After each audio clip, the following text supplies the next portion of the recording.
Welcome to the Deep Dive.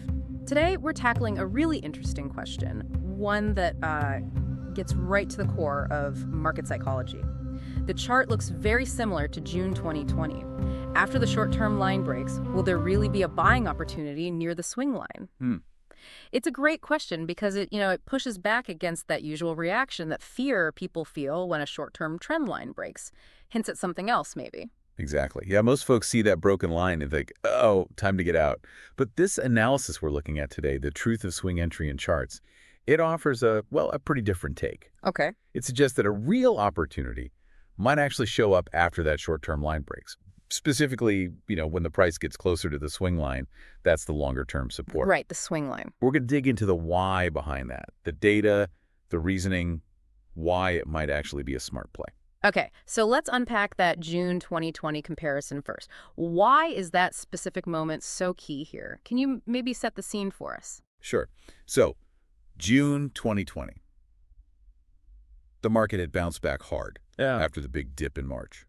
Right, yeah, big recovery. And around mid-June, the price dipped below its short-term moving average, the yellow line on the charts usually. Okay. But here's the thing. It didn't just keep falling. It found really solid support right near that swing line, the white dotted line, the medium-term support. And then it took off. Big upward surge. So it was a really important pattern for anyone paying attention to those levels. Gotcha. And the analysis we're looking at says the current chart, as of early July, looks, well, a lot like that 2020 pattern. The yellow line broken, heading towards the white dotted line. That's a visual, yeah. It's remarkably similar, but that parallel, the visual similarity, it's really just the starting point. Okay, so it's not just, hey, this looks the same. What's the deeper analysis? The source mentions market wave theory, right? How does that fit in? Right, market wave theory. Yep. So the idea behind it is that markets move in these sort of predictable waves, often driven by, collective investor psychology. And according to this theory, when that short-term support breaks, it's often just part of a bigger correction. The market's basically testing deeper support. Okay. And here's the key statistic. The theory suggests there's over a 70% chance, 70%, that the trend will actually change or reverse after testing that next key support level. Which is usually the swing line in this case. Exactly. The medium-term swing line. 70% is. Wow, that's a pretty compelling number. And didn't the source also mention backtesting? Like actual results? They did, yeah. They backtested a strategy, basically entering near the swing line after the short-term line gave way.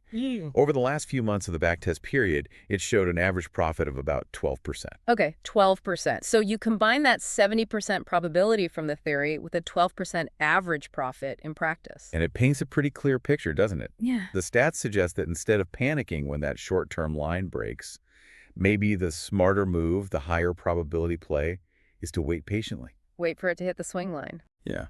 Observe if it finds support there. It suggests a more calculated, less fear-driven approach. It reveals that potential hidden opportunity. Makes sense. And the source uses some great examples to make this more concrete, more relatable. I thought the Orpheus Smith one was interesting. Ah, yes. The idea that you have to go to the threshold of the underworld for true salvation. Right. It's a bit poetic, but it frames that dip below the short-term line as going to the underworld. It's uncomfortable, right? Yeah. But finding support at the swing line, that's the salvation, the turning point. It suggests that real opportunity often comes after a bit of apparent trouble. And there is that more modern example, too, the Trump tweet incident in 2021. That's another good one. Yeah, the market dropped sharply on the news, a real shock, short-term chaos. I remember that. But after that initial reaction, what happened? It didn't just crash. It sort of moved sideways for a bit. And then the underlying swing trend, the bigger trend, eventually took over again. It confirmed that deeper support held. Testing the waters. Exactly. And then there's this story about the individual investor, AC, back in 2020. Oh, yeah. What happened there? Well, they saw the short-term line break, panicked, and sold everything. Yeah. Understandable reaction. Totally. Fear takes over. But they ended up missing that huge rebound that started, guess where? Right off the swing line. Ouch. Yeah. So all these stories, myths, recent events, individual experiences, they kind of point to the same thing. Which is? That the market, whether it's reacting to news or just investor sentiment, often needs to go down and really test that medium-term swing line. It needs to confirm that support before it finds its real direction again.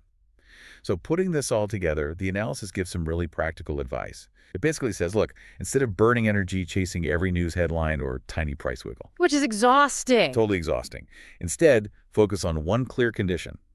The short-term line breaks, and then the price reaches the swing line. Simple, specific. Right. And it's not just a trading signal. It's framed as a mental management tool, a way to cut down on anxiety, make better decisions, focus on the signal, ignore the noise. It reminds me a bit of that reference to Job, enduring the short-term pain to wait for the real opportunity. Patience. That's a good connection. Mm-hmm. And the community comments they shared were quite funny, but also spot on. Yeah, I like those. Like, if the short-term line breaking just means it goes to the swing line, why even bother looking at the short-term line? Get rid of it. Right. Or the other one, instead of letting a Trump tweet wreck your mental state, just wait at the swing line with a cup of coffee. Perfect. And look, while they're funny, they capture the core idea perfectly. It's not about being blind to everything else. No, of course not. It's about focusing your energy and capital on a specific, high-probability setup. Simplify your approach. So the main takeaway from this deep dive seems to be blend the history, the stats, the stories, and you get the strategy. Focus on the swing line after a short-term break. It could be a more effective, less stressful way to find swing entries, especially when charts look like the one we discussed. Exactly. It's about having a clear plan, what the analysis calls the truth, versus just reacting to every little up and down, the falsehood or the noise. So for you listening, the message here is pretty direct. If you see a chart setting up like this, like that June 2020 pattern, maybe don't hit the panic button immediately. Right. Consider this approach. Use that swing line as your reference point. It might help you filter out the noise, trade less maybe, and focus on what actually matters for that potential entry. And maybe one final thought to leave you with, building on that idea of a plan versus just reacting. Think about it. In your own investing or even other big decisions you make, especially when things feel volatile or uncertain, how do you personally tell the difference?